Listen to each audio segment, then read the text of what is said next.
Hello friends, welcome to Viji's kitchen. இன்றைக்கி நம்ம என்ன பார்க்க போகிறோன்னா, குதிரைவாலி பொங்கல் எப்படி செய்யறதுன்னு பார்க்கலாம். 1 கப் அளவுக்கு குதிரைவாலி எடுத்து வச்சுருக்கேன். இது கூடவே 1/2 கப் அளவுக்கு பாசிப்பருப்பு எடுத்து வச்சுருக்கேன். இப்போ இது ரெண்டுத்தையுமே ஒரு குக்கரில் சேர்த்துக்கோங்க.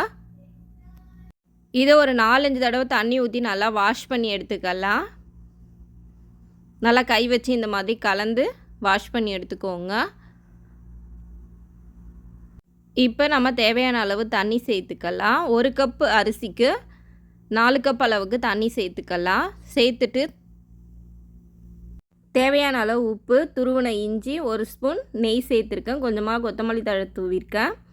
இப்போ இதை மூடி போட்டு நல்லா ஒரு 4 விசில் வரைக்கும் வச்சு எடுத்துக்கலாம். மீடியம் ஃப்ளேம்லேயே வச்சு எடுத்துக்கோங்க. பொங்கல் நல்லா குழஞ்சி வந்திருக்கு பாருங்கள். இப்போ இதை நல்லா மிக்ஸ் பண்ணி விட்டுக்கலாம். இப்போ இதுக்கு ஒரு தாளிப்பு கொடுத்துக்கலாம். அடுப்பான் பண்ணி கடாயை வச்சு 2 ஸ்பூன் அளவுக்கு நெய் சேர்த்துக்கோங்க. நெய் நல்லா உருகியதும் மிளகு, ஜீரகம் ரெண்டுத்தையும் தட்டிட்டு சேர்த்துக்கலாம். இல்லைனா நீங்கள் முழுசாகவும் சேர்த்துக்கலாம். இப்போ இதை நல்லா பொரியட்டும். நல்லா பொரிஞ்சதும் கட் பண்ணி வச்சுருக்க பச்சை மிளகா, இஞ்சி சேர்த்துக்கோங்க. இது கூடவே முந்திரி பருப்பு, நல்லா முந்திரி பருப்பு செவந்ததும் கொஞ்சமாக கருவேப்பிலை, கொத்தமல்லியும் சேர்த்துக்கோங்க. இப்போ இதை பொங்கலில் சேர்த்து நல்லா மிக்ஸ் பண்ணிக்கலாம். அவ்வளோதான், ஹெல்த்தியான பொங்கல் ரெடி ஆகிடுச்சு.